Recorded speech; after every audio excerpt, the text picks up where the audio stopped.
I had been working as a food delivery driver for a few months, and by now, I thought I had seen it all. Strange customers, odd requests, and eerie locations.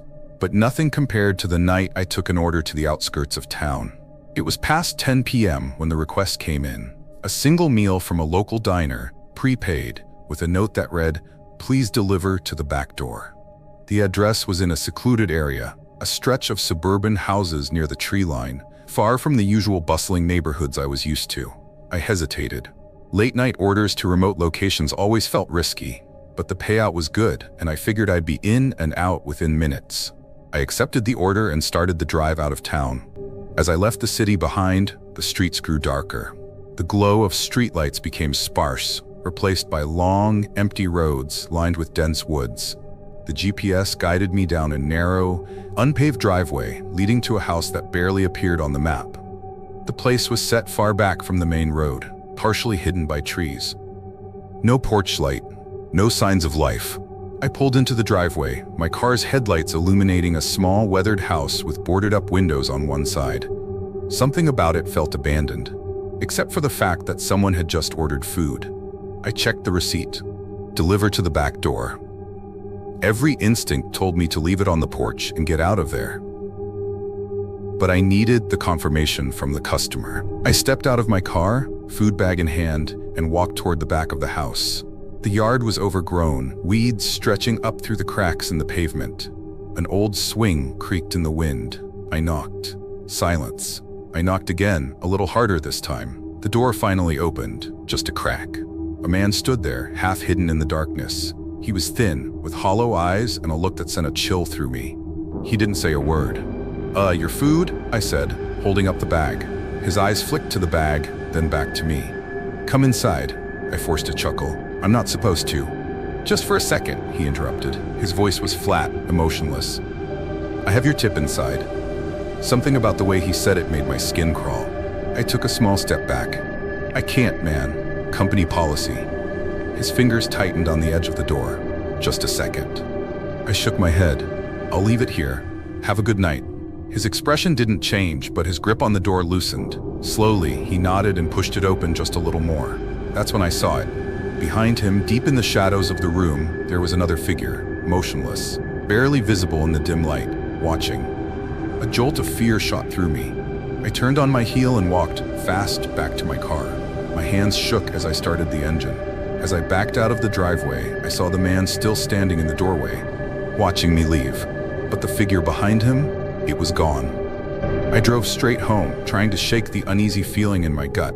But just as I pulled into my driveway, my phone buzzed. New order request. I glanced at the screen. It was from the same customer. Same address, same instructions. I stared at the screen, my heart pounding. There was no way I was going back. Decline. Seconds later, another notification popped up. Customer requested you personally for redelivery. I turned off my phone. The next morning, curiosity got the better of me. I checked the app to see if anyone else had taken the order. The address had been removed. I searched it on Google Maps, nothing. Confused, I expanded my search and found something that made my stomach drop. A real estate listing. The property had been abandoned for years. According to online records, the last registered owner had disappeared nearly a decade ago, and the house had been left untouched ever since. My hands went cold. If the house was abandoned, then who had placed the order? Who had been standing in that doorway? And who or what had been watching me from the shadows?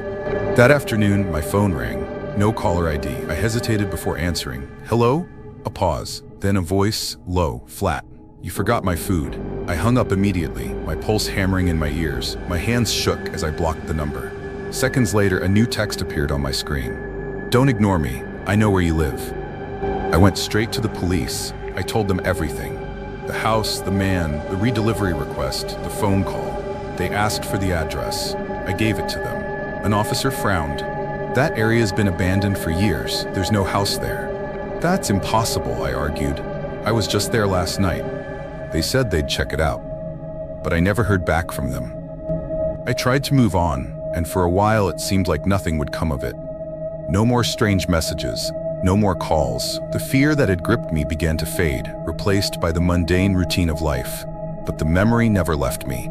Even now, when I drive past isolated houses, when my GPS leads me down dark, unfamiliar roads, I can't help but think about that night. About the man at the door, about the shadowy figure behind him, who placed that order, and more importantly, why. I never got an answer, and I don't think I ever will.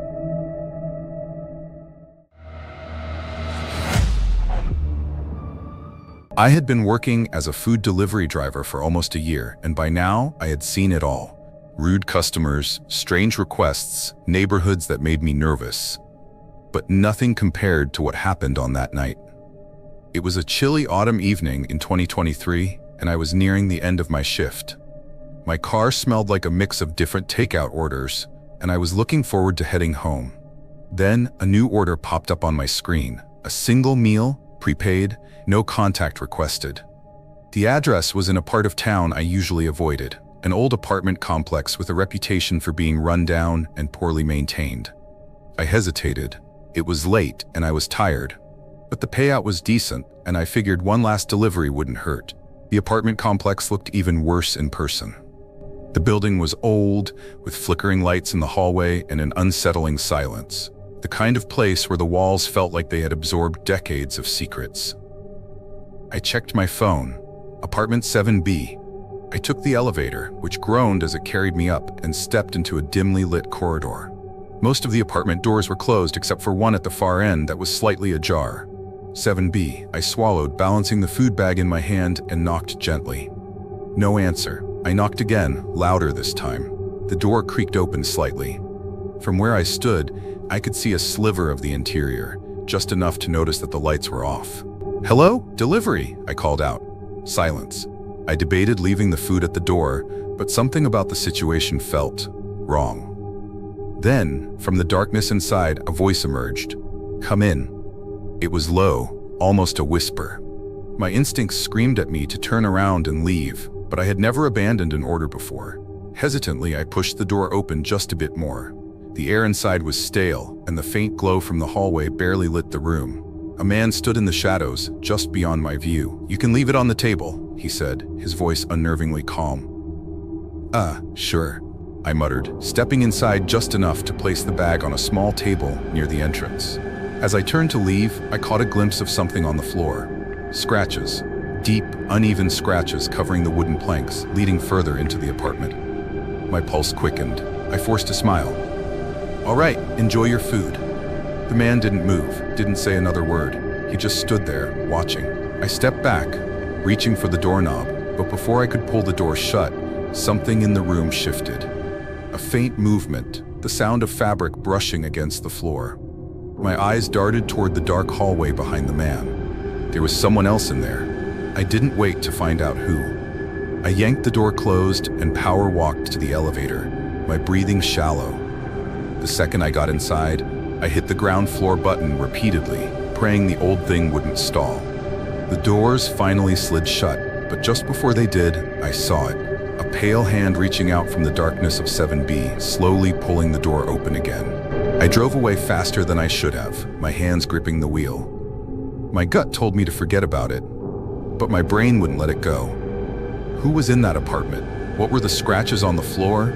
Why did the man just stand there, barely speaking? I decided to check the app to see if the order had been picked up. To my surprise, it still showed as undelivered. I stared at the screen, confused. That was impossible. I had left the food right in front of him. Then, a notification popped up. Customer reported order not received, requesting redelivery. I felt a chill creep down my spine. Was this some kind of trick? I wasn't going back. No chance. The next day, I couldn't shake the feeling of unease. My curiosity got the better of me, and I searched for the apartment complex online. Most of the results were complaints about poor maintenance, but then I found something that made my blood run cold. A news article from 6 months ago. Man found dead in apartment 7B. Tenant reported missing weeks earlier. I clicked on the article. According to the report, the previous tenant had vanished, and when the landlord finally entered, they found his body hidden inside the wall. That didn't make sense. If 7B had been the scene of a crime, then who had ordered the food last night? And who was standing in that dark hallway? That evening, as I sat in my car trying to process everything, my phone buzzed. A new message from the delivery app. You have received a cash tip from this customer. Tap to accept. I stared at the notification. My hands trembled as I tapped it. Instead of a confirmation, a new message popped up. Thank you for coming. See you soon. I needed answers. I drove back to the complex, this time in daylight. The building still looked run down, lifeless. I found the landlord, an older man smoking outside. Hey, do you know if someone's living in 7B? I asked. He frowned. 7B? That place has been empty since the incident. No one's rented it out since. My stomach dropped. That's not possible. I made a delivery there last night. The landlord gave me a strange look. Kid, there's no one living in that unit. The power's been shut off for months. I didn't know what to say. I felt lightheaded, like reality was slipping away. I checked the app one last time. The order was still marked as undelivered. I deleted the app that night. I stopped delivering food altogether. But sometimes, late at night, I still think about it. Somewhere in that dark apartment, someone or something is still waiting for their food.